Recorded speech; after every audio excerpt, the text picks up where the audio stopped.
mulai dari sistem informasi rekapitulasi, Sirekap, yang amburadul dan syarat dugaan penggelembungan suara hingga pelaksanaan rekapitulasi yang molor tanpa mitigasi. Semua berlangsung seperti tidak ada kendali.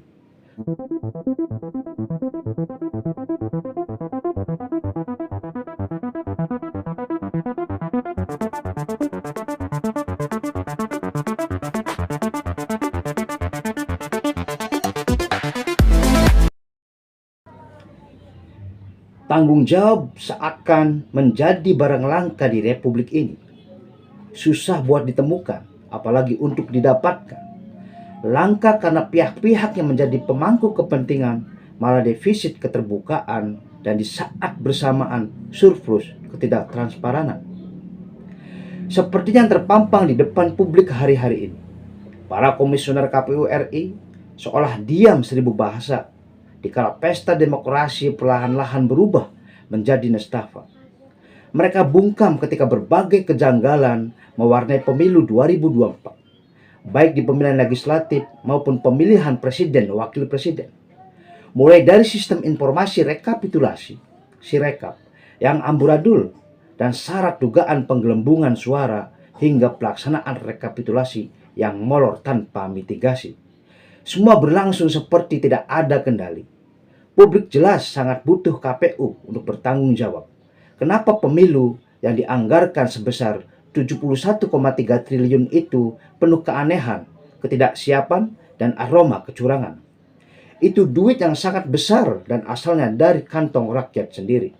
Hingga kini tak ada jawaban terang benderang dari KPU.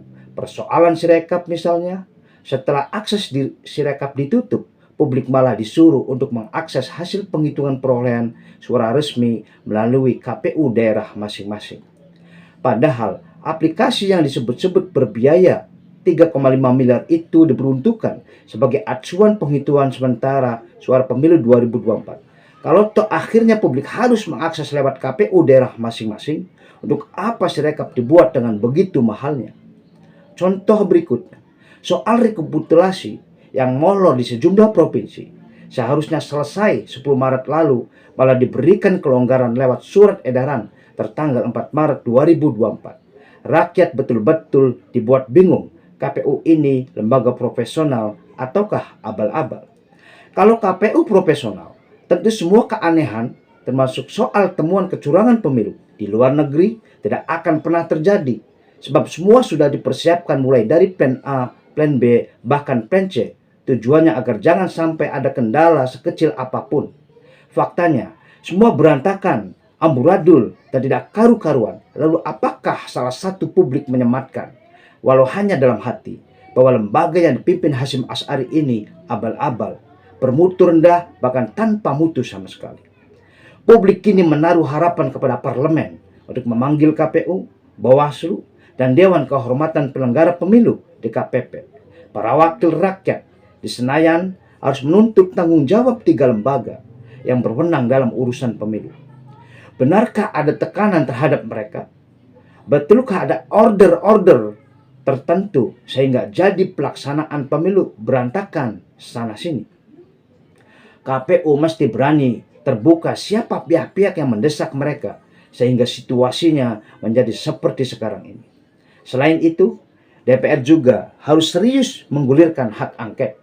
Dengan hak angket, DPR bisa lebih leluasa memanggil bahkan menyelidiki pihak-pihak lain di luar KPU, Bawaslu, dan DKPP yang bukan tidak mungkin menjadi dalang di balik semua kekacauan ini. Jangan biarkan tanggung jawab menjadi benda langka di negeri tercinta.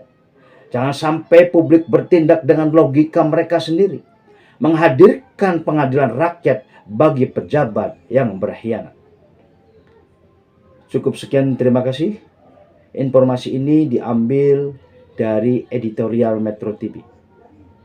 Wassalamualaikum warahmatullahi wabarakatuh.